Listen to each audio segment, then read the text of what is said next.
Captain Lee Minho had been hunting through space junk for 15 years, but he'd never seen anything like this. His small salvage ship Lucky Strike drifted slowly through the Kepler 442 system, a graveyard of old battles and forgotten wars. Most captains avoided this place. Too much radiation, too many ghost stories. But Minho knew that's exactly where the best treasures hid. "Another boring day in paradise," he muttered, sipping his third cup of coffee while watching the endless stream of debris float past his cockpit window. Twisted metal fragments, burnt hull pieces, and the occasional intact component worth a few credits. That's when Engineer Park Jisoo nearly jumped out of her seat. "Holy stars above," she whispered, her dark eyes glued to the sensor display. Her fingers flew across the holographic controls, double-checking the readings. "Captain, you need to see this right now." Minho spun his chair around, immediately alert. Jisoo never got excited about anything. She was the kind of person who could fix a reactor leak while eating lunch. If something made her curse, it was worth attention. "What have you got?" he asked, moving to peer over her shoulder at the glowing display. "Something massive on long-range sensors. I mean really massive. 3 kilometers from nose to tail." She zoomed in on the contact, her voice rising with excitement. "Unknown configuration, Captain. This isn't in any database I've ever seen."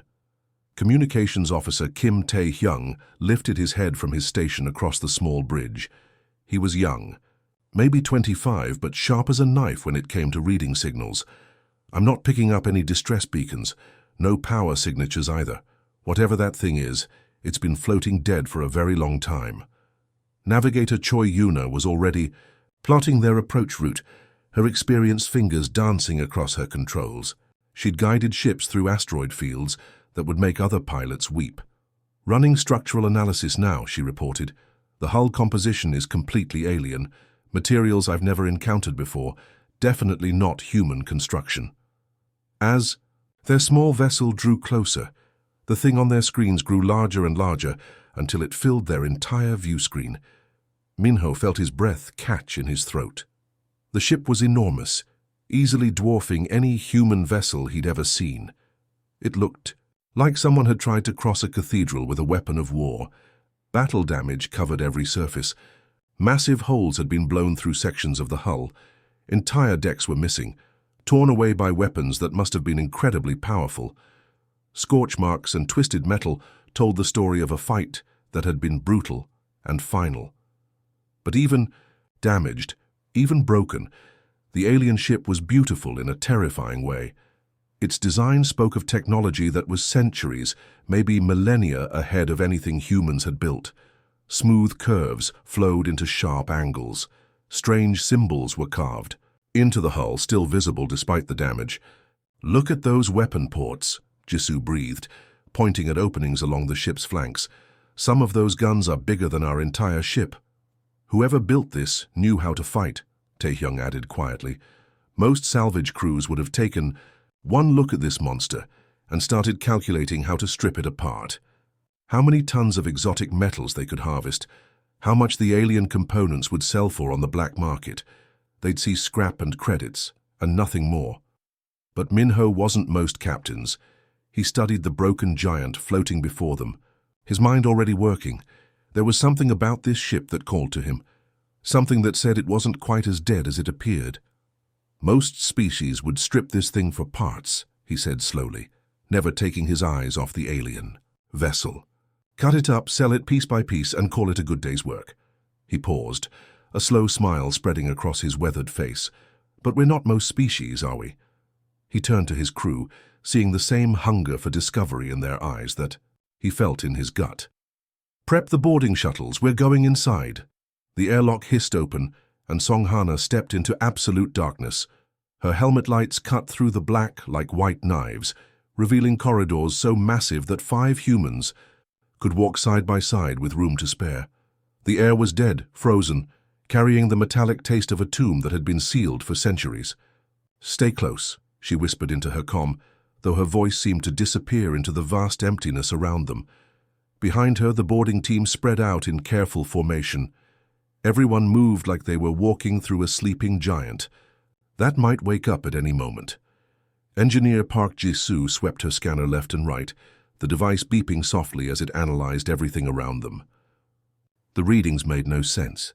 The walls weren't just metal, they were some kind of living composite that seemed to shift and flow even while standing perfectly still.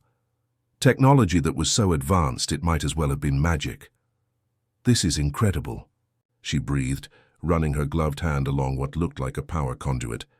The material was warm to the touch, despite the ship being dead for who knows how long. "These aren't just cables, they're more like arteries." Team leader Song Hana kept everyone moving deeper into the ship. The corridors branched and twisted in ways that hurt to think about. Sometimes they were walking on floors, sometimes on walls, as if the builders had never heard of up or down. Emergency lighting flickered occasionally, casting weird shadows. That danced and moved. "Power coupling here," Jisoo called out, kneeling beside what looked like a junction box the size of a small car.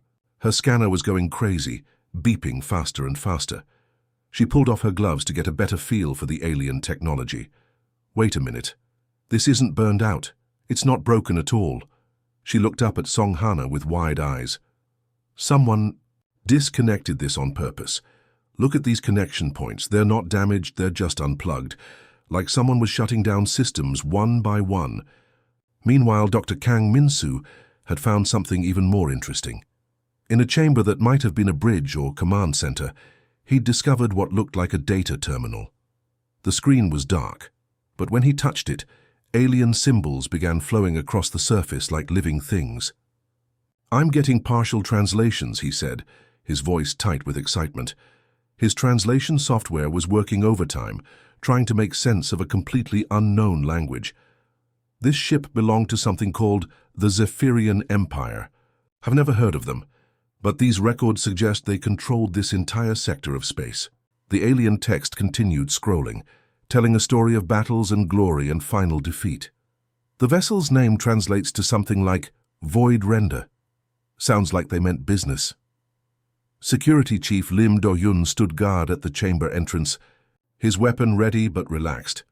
He'd been listening to their discoveries over the comm, and what he heard made him nervous. According to these ship logs, they abandoned this place after some kind of catastrophic battle. The entire crew evacuated because they thought the damage was too severe to repair. Back in the corridor, Jisoo was still studying the disconnected power systems. Her engineering mind was working like a computer, analyzing patterns and connections. She'd seen damage like this before, during Earth's brutal resource wars, when humanity had fought over every scrap of metal and drop of fuel. They gave up too easily, she said, almost talking to herself. Her hands traced the alien conduits, feeling how they connected and flowed. The design was elegant, sophisticated, but the damage patterns were familiar. These connection points, the way the systems were shut down, I've seen this exact same thing during the Mars colony crisis. She stood up, excitement building in her voice. "When our ships got damaged beyond normal repair, we didn't give up. We jury-rigged everything. We made impossible connections work through pure stubbornness. These aliens just walked away from problems we would have solved with some wire and determination." Song Hana realized what Jisoo was thinking. The same thought was occurring to all of them. This wasn't a dead ship. This was a sleeping giant that just needed someone crazy enough to wake it up, someone human enough to refuse to accept that anything was truly impossible. 3 months into what everyone called the Impossible Project, the alien ship had become a second home to the human crew. What started as simple curiosity had turned into something much bigger. It wasn't just about fixing a broken ship anymore. It was about proving that humans could do what an entire advanced alien civilization had given up on. Engineer Park Jisoo hadn't slept properly in weeks. Dark circles ringed her eyes, and her hands were permanently stained with alien lubricants and human grease. She crouched in the ship's power core chamber, a space so vast that her voice echoed when she spoke. Around her, impossible connections snaked between human and alien technology. "This should be completely impossible," she muttered for the 100th time, holding a human power coupler against an alien energy matrix. The two pieces of technology were from completely different worlds, built by species separated by thousands of years of evolution. They had nothing in common, except the stubborn human engineer trying to make them work together. Sparks flew as she made the final connection. The alien matrix hummed to life, glowing with a soft blue light that pulsed like a heartbeat. Human electricity was now flowing through alien circuits, powering systems that their builders had declared dead forever. "Jaisu, please tell me you didn't just electrocute yourself again," came the worried voice of her assistant, Technician Yoon Seojin. He scrambled over piles of cables and jury-rigged equipment, carrying another armload of human components that definitely weren't designed for this purpose. "I'm fine," she called back, though she was pretty sure she'd lost feeling in her left hand an hour ago. "But look at these readings. The power output is actually increasing. The human and alien systems aren't just working together, they're making each other better." Seojin stared at his scanner in disbelief. "The tolerances are completely wrong. Human tech runs on different voltages, different frequencies, different everything. According to every engineering manual ever written, this should have exploded by now. All around them the impossible was happening. Human computers were talking to alien processors. Earth-built sensors were interfacing with technology that could read subspace itself. Jury-rigged cooling systems were keeping alien reactors from overheating. It was a beautiful mess of wires, determination, and complete disregard for what was supposed to be possible. Captain Lee Min-ho made his daily tour through the repair sites, still amazed by what his crew was accomplishing. In one section, humans had replaced blown alien circuits with components cannibalized from their own ships. In another, they'd figured out how to restart alien life support systems using nothing but spare parts and sheer bloody-mindedness. "You know we're being watched, right?" he told his first officer, Commander Ominji, as they walked through a corridor filled with the sounds of welding and cursing. "Long-range sensors have detected at least 12 different alien ships monitoring our progress from a safe distance." Minji laughed, stepping over a tangle of cables that definitely violated several safety regulations. "What are they saying about us?" "Their communications are pretty entertaining," Minho replied. "The Altarians think we're conducting some kind of religious ritual. The Centauri delegation believes we're trying to build a weapon of mass destruction, and the Hegemony Council is convinced we've completely lost our minds." "Maybe we have," Minji said with a grin that was equal parts exhausted and exhilarated. 6 months ago, if someone had told me we'd be trying to fix a ship that's been dead for 8 centuries using duct tape and spare parts, I'd have recommended therapy. But it's working, Minho said, watching a team of humans install human-built navigational computers into alien control systems. Somehow, impossibly, it's actually working. Above them, alien hull plating that had been cold and dead for centuries was now warm with flowing energy. Systems that the Zephyrian Empire's best engineers had declared irreparable were coming back to life under human hands. It wasn't pretty, it wasn't elegant, but it was working. The humans weren't just fixing the ship, they were proving that sometimes the best way to solve an impossible problem was to be too stubborn to accept that it was impossible in the first place. Tuesday morning started like any other day, except for the fact that they were about to attempt something that had never been done in galactic history. Captain Lee Minho stood on what used to be the bridge of a dead alien warship and was now a bizarre fusion of 2 completely different technologies that had no business working together. The bridge looked like a mad scientist's laboratory. Sleek, alien consoles sat next to jury-rigged human equipment held together with metal tape and hope. Holographic displays showed readouts in 3 different languages, including some symbols that still made no sense to anyone. Cables snaked across the floor in patterns that would give safety inspectors nightmares. This is either going to be the greatest moment in human history or the biggest explosion anyone's ever seen, Minho muttered, settling into the captain's chair that his crew had modified with human cushions because alien furniture wasn't built. 4 human spines. Operations Officer Jung Hoseok sat at a console that was part alien elegance, part human practicality, and entirely held together by determination.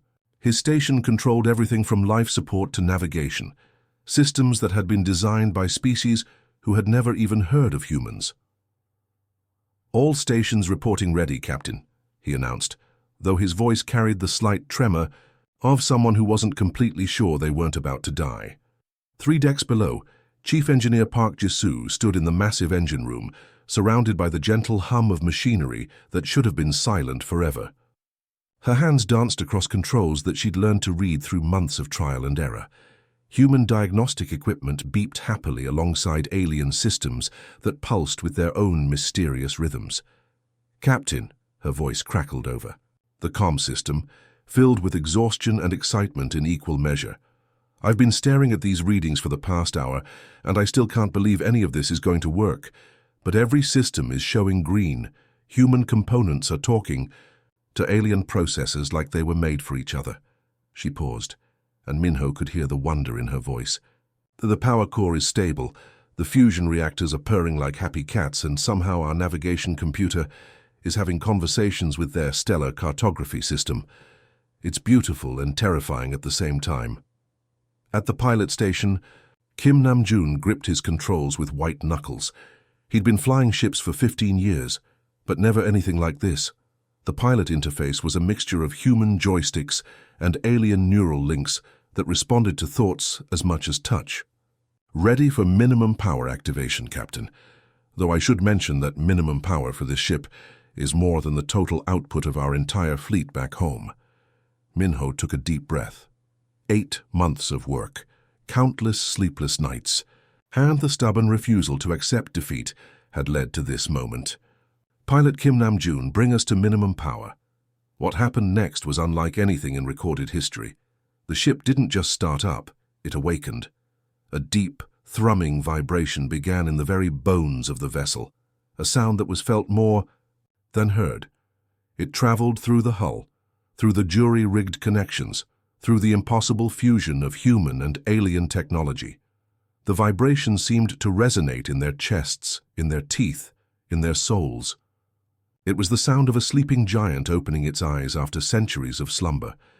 Power flowed through circuits that had been dead since before humans learned to build fires, now brought back to life by species that refused to accept impossible. Communications. Officer Choi Subin's eyes went wide as his station lit up like a festival. "Sir, we're receiving automated queries from monitoring stations across 3 sectors. Deep space arrays, orbital platforms, even some ships that are pretending they're not watching us. They all want to know what we just activated. The energy signature radiating from their ship was unlike anything in galactic databases. It was a fusion of human stubbornness and alien sophistication, creating something entirely new, something that announced to the universe that humanity had arrived, and they weren't playing by anyone else's rules."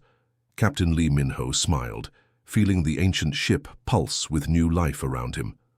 "Tell them they're about to find out exactly what happens when humans decide that impossible is just another word for challenge accepted." The party was over before it really began. Just 12 hours after the void render hummed back to life, space around them filled with the brilliant flashes of ships dropping out of hyperspace. Not 1 or 2 ships, but an entire battle fleet that appeared in perfect military formation, like they'd been practicing this maneuver for months. Captain Lee Minho had been enjoying a rare moment of quiet on his bridge, sipping coffee and watching the stars when the universe decided to remind him that nothing good ever lasted long. The tactical display lit up like a Christmas tree, showing 30 contacts arranged in a classic attack formation. Big ships, bristling with weapons, all pointing in his direction. "Well, that didn't take long," he muttered, setting down his coffee cup. He'd known this moment would come eventually. You don't wake up an ancient alien warship without attracting attention from the people who consider themselves the galaxy's peacekeepers. The Hegemony Council fleet was impressive. He had to give them that. 30 vessels of the line, each one representing the absolute pinnacle of current galactic military technology. Sleek, deadly, and designed by species who had been building warships for thousands of years. They hung in space like sharks circling, wounded prey, their weapons already charging with ominous energy. "They're hailing us, Captain," reported Communications Officer Choi Subin, his young face tense with worry. "Priority 1 diplomatic channel. They're not asking politely." "Put them through," Minho ordered, straightening in his captain's chair. "Let's see what they want." The main screen flickered to life, revealing an alien face that was all sharp angles and burning authority. Admiral Vexithari had 4 eyes that seemed to look right through him, and a voice that could freeze helium. She wore the kind of uniform that said she'd never lost a battle and didn't plan to start now. "Human vessel," she began without any pleasantries, her voice carrying the weight of absolute power. "You possess technology that is far beyond your species' comprehension. You will surrender immediately and submit to hegemony authority or face the consequences of your actions." First Officer O'Minji stepped forward before Minho could respond. She was small compared to the alien admiral, but her voice carried steel that matched any hegemony officer. "This ship was legally salvaged in neutral space according to established galactic law. We refuse your demands and assert our right to possession under salvage regulations." The alien admiral's 4 eyes narrowed, her expression turning from cold to frozen. "Your primitive species cannot be trusted with Zephyrian technology. That vessel represents power that could destabilize entire star systems. We will not allow such weapons to fall into the hands of upstart children who barely know how to leave their own solar system." She leaned forward, her image filling the screen. "You have exactly 1 hour to abandon that ship and return to your pathetic little salvage vessel. After that, we will take the vessel by force, with or without your cooperation." The transmission cut off, leaving the bridge in tense silence.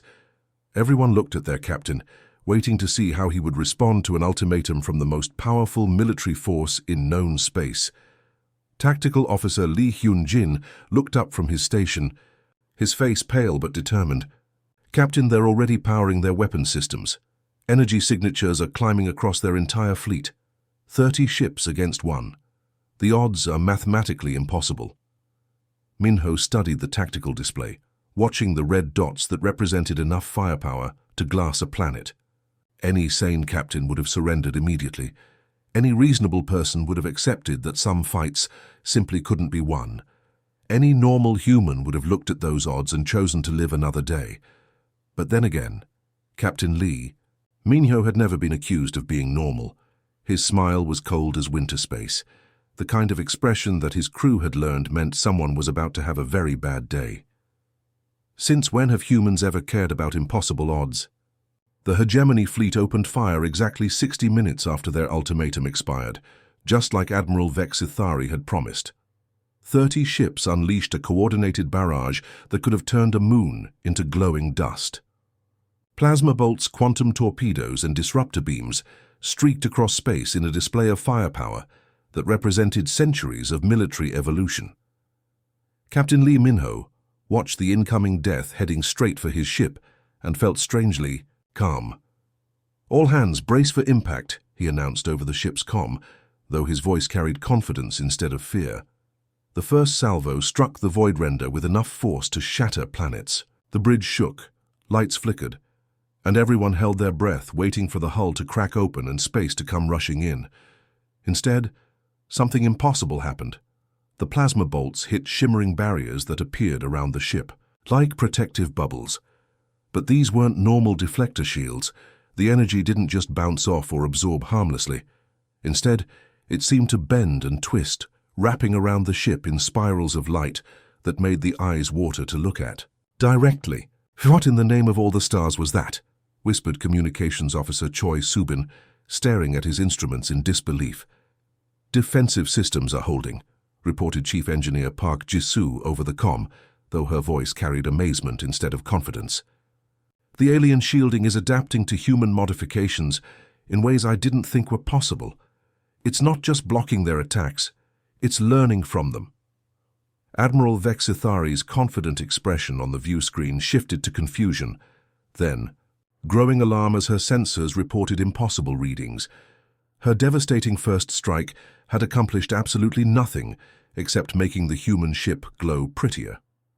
Captain Lee Minho smiled the kind of smile that his crew had learned meant someone was about to have a very educational day. "Return fire," he ordered with the calm tone of someone ordering coffee. What happened next violated every known principle of space combat that had been developed over thousands of years of galactic warfare. The Void Render's weapons weren't the elegant energy cannons that the Zephyrians had originally installed. They were something entirely new, a fusion of alien technology and human stubbornness that created weapons no military strategist had ever imagined. Mining lasers that had been designed to cut through asteroids had been repurposed and enhanced, with alien-focusing crystals.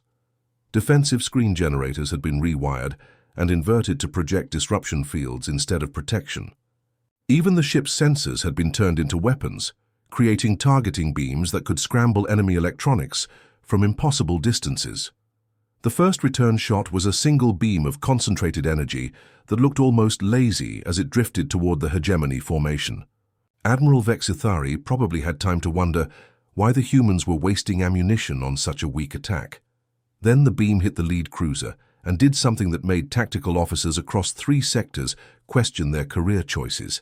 Instead of simply destroying one ship, the energy cascaded and jumped from vessel to vessel, like lightning seeking the shortest path to ground. The beam somehow used the hegemony fleet's own formation against them, turning their tactical advantage into their greatest weakness. Tactical Officer Lee Hyunjin watched his displays with the expression of someone witnessing a miracle. "Sir, we just disabled 3 heavy cruisers with 1 shot. The beam somehow cascaded through their formation, using their own shield frequencies against them." Down in engineering, Park Jisoo was practically dancing with excitement as she watched impossible readings scroll across her screens. "Captain, the modifications are working beyond all projections. We've turned their most advanced tactics against them. Their tight formation that should have been their strength just became their biggest vulnerability." Admiral Vexithari found herself facing something that didn't exist in any military database in known space. An opponent that fought with weapons that shouldn't work, using tactics that violated established doctrine, piloted by a species that apparently considered impossible odds to be a personal challenge rather than a reason to surrender. For the first time in her long military career, the Admiral realized she might have picked a fight with the wrong opponent. The battle was going better than anyone had dared to hope, but Captain Lee Min-ho could see it wasn't going to be enough. Sure, they'd disabled 6 hegemony ships with their impossible weapons, but 30 against 1 was still 30 against 1. Eventually, the math would catch up with them. That's when Chief Engineer Park Jisoo made a discovery that changed everything.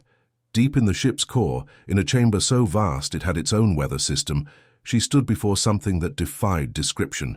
A crystalline array the size of a building stretched before her, pulsing with energy that made her teeth ache and her hair stand on end. She'd been avoiding this section for months because the readings made no sense, but now, with battle raging above, she finally understood what she was looking at. "Captain," her voice crackled over the comm, tight with a mixture of excitement and terror, "I've figured out why the Zephyrians really abandoned this ship. This quantum resonance array down here in the core, it's not broken, it's not damaged. It's a weapon they were too afraid to use." The crystals pulsed brighter, as if responding to her words, casting rainbow shadows that moved on their own. Energy readings were climbing past anything her instruments could measure. Whatever this thing was designed to do, it was powerful enough to make an entire advanced civilization walk away from their most powerful warship. "Defined too afraid," Captain Minho's voice came back, though she could hear weapons fire in the background as the battle continued to rage. Dr. Kang Min-soo had been studying the alien records for months, and now pieces were finally falling into place. His voice joined the conversation, tense with the kind of excitement that came from uncovering secrets that were meant to stay buried. According to the ship's logs, this weapon was designed to manipulate space-time itself. The Zephyrians called it the reality render. They built something that could literally rewrite the laws of physics in localized space. He paused, and when he continued, his voice carried the weight of someone who had just realized they were standing next to a loaded bomb. The power readings suggest it could affect everything within several light years. The Zephyrians were terrified of what might happen if they actually used it. They preferred to lose the war rather than risk activating this thing. Up on the bridge, another barrage from the hegemony fleet shook the ship. Sparks flew from damaged consoles, and the lights flickered ominously. They were holding their own, but barely. Time was running out. Captain Lee Min-ho made the kind of decision that separates leaders from followers, heroes from ordinary people. Without hesitation, without lengthy discussions or committees or risk assessments, He made the choice that would echo across galactic history. "Activate it," he ordered simply. "Sir," First Officer O'Minji stepped forward, her face pale but determined. "We don't know what will happen. The Zephyrians were centuries ahead of us technologically. If they were afraid to use this weapon, maybe we should be too." Every human on the bridge held their breath. Outside, 30 enemy ships continued their assault. Below, a weapon that could rewrite reality itself waited to be unleashed. It was the kind of moment where civilizations either rose to greatness or destroyed themselves trying. Minho's voice carried the kind of calm certainty that had carried humanity from caves to the stars. "Then we're about to find out what happens when you press the button that says, 'Do not press.' Humans didn't become a spacefaring species by playing it safe. We got here by being too curious and too stubborn to leave well enough alone." He looked around the bridge at his crew, seeing the same mix of terror and excitement in their eyes that he felt in his chest. "Besides, we're human, making weapons. Work that other species are too scared to use is practically our specialty." The weapon's activation sent shockwaves through subspace that reached every corner of the galaxy. Every monitoring station, every deep space array, every ship with sensors sophisticated enough to detect quantum fluctuations suddenly registered an energy signature that had never existed before. Humanity had just announced its arrival as a galactic superpower in a way that could never be ignored, forgotten, or undone. When the quantum cascade finished its work, the universe had become a very different place. The weapon's effects rippled outward through subspace like a stone dropped in a still pond, except this pond was the entire galaxy, and the stone was humanity announcing that the old rules no longer applied. The hegemony fleet that had been hammering, the void render with everything they had simply stopped. Not destroyed, not damaged, but frozen in time like insects trapped in amber. 30 of the most advanced warships in known space hung motionless in the void, their crews experiencing a single moment stretched into eternity. They weren't dead, they weren't hurt, but they were definitely not going anywhere. Captain Lee Minho sat in his command chair, watching the tactical display that showed 30 red dots that had suddenly turned a peaceful blue. Around him, his bridge crew stared at their instruments in the kind of stunned silence that comes after witnessing something that rewrites everything you thought you knew about the universe. "Well," he said finally, "that was different." The real chaos began about 10 minutes later, when every communication array in 3 sectors started screaming at once.